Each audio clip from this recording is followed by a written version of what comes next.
In an endless loop where Zion was destroyed and rebuilt about every 100 years, the One, an oddity in the Matrix, was always there.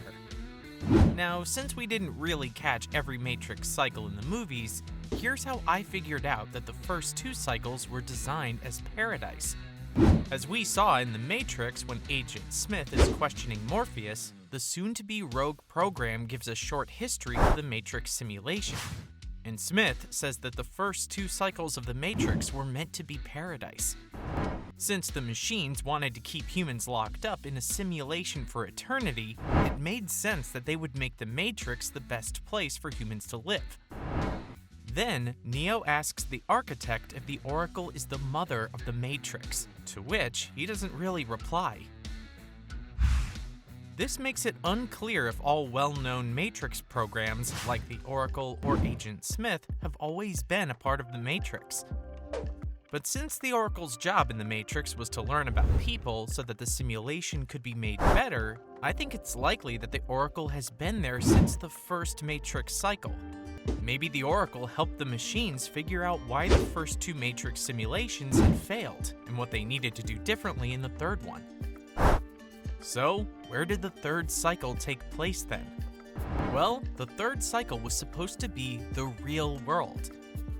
As Agent Smith put it himself, the first two cycles of the Matrix, which were meant to be paradise, were a total failure.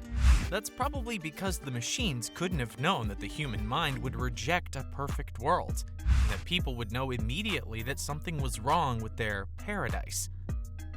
And as a result, a lot of people began to break out of the simulation.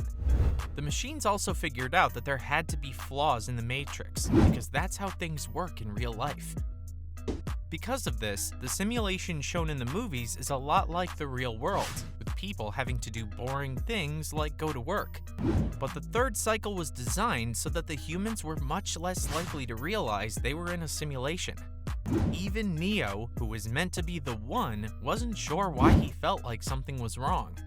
In fact, only two characters in the whole storyline of The Matrix were able to get out of the simulation without outside help, like Morpheus's red pill.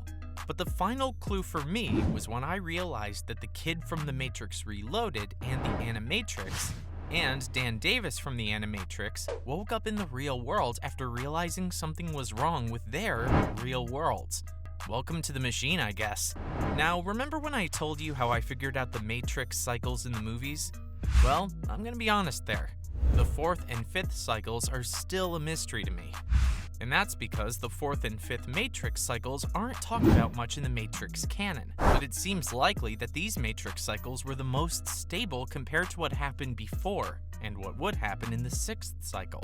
Agent Smith told Morpheus that the first two Matrix cycles had failed a long time before the events of the first Matrix. We can only assume that the machines did so well in the fourth and fifth cycles that the One gave up the fight and restarted the simulation as planned. How the third cycle transitioned to the new model makes me think that the sixth cycle would have been a revolution. And the reason why the sixth cycle was like this is probably because Neo was the One this time. In The Matrix Reloaded, the architect tells Morpheus that Neo wasn't the second version of the One, as he thought, but the sixth. And because of this, we know that the first Matrix trilogy takes place in the sixth Matrix cycle. This also means that before Neo, there were 5 different versions of the One, where each one had a different story, but they ended similarly. But the thing is, the One was doomed to fail, and every time Zion's resistance came close to having a chance to win the machine war, the simulation would start over. And in the end, Neo would have to make the same choice as all the other Ones. So, what was so different about the sixth cycle? Well, for starters, I think Neo isn't just another One. He's the story's hero because he's able to break the cycle. And what makes him unique wasn't just the fact that the machines had given him the Prime program, but also because he could do things that the Oracle hadn't predicted. Now, you must be wondering, when did the seventh cycle start then? In Revolutions, we saw that Neo was the only one who could beat Smith and keep the world from being destroyed, including the machines. And in the end, he makes sure that the humans and machines won't fight each other, which is why the machines agree to Neo's terms. The terms stated that the humans can't destroy the machines, while the machines won't see the humans. That sounds like a fair deal to me. This means that the Matrix revolutions ended with the start of the 7th Matrix cycle. And in this cycle, humans could leave the Matrix if they wanted to.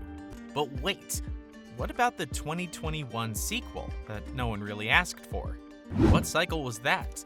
Well, I hate to tell you this, but the Matrix Resurrections kinda rebooted the Matrix. You see, Neo's truce initially seemed perfect because it let the good relationship between humans and machines continue without taking away people's freedom of choice. But as we saw in 2021's Resurrections, the 7th cycle didn't last very long. The machines soon ran out of power because there weren't enough people in the Matrix to generate enough energy for them. This led to a war between the machines, which the Analyst won. And in what can be called the 8th Matrix cycle, the Analyst then turned the Matrix back on. As the Matrix Resurrections took place 60 years after the Matrix Reloaded, this means that the 7th cycle was shorter than the others. In the Analyst's Matrix reboot, free will was obviously taken away again, and many of the most important Matrix programs from the trilogy were cut. Surprisingly, the Oracle and the Architect played a big part in this. While Sati was lucky enough to live through the end of the first Matrix, so she could help Niobe and Neo find Trinity in the future. On top of that, Neo and Trinity were the main tricks of the Analyst's Matrix. And in a shocking turn of events, it was revealed that they were brought back to life and re-uploaded to become the new Matrix's biggest energy source, while Trinity was the one in this Matrix. Now I know what you're all thinking. Wasn't Neo the one in every previous cycle? In Reloaded, when the Architect tells Neo the truth about the Matrix, Neo is shown on many TV screens behind them. But what's interesting is that the scene is set up in a way that makes it seem like Neo was always the one, and would always end up in that same room talking to the Architect. The Architect also showed that the One was stuck in a loop that seemed to go on forever. But there's no proof that Neo was in all of the previous versions of the One. In fact, I think the screens behind the Architect were probably just showing how the One's prophecy works. That's one tricky Architect. Well, I hope there are prequels planned out to answer questions about the other Ones who came before Neo, and what each Matrix cycle was like. But I guess one can only hope. On that note, do you think there are more than 8 cycles in the Matrix franchise? Thanks for watching. See you next time.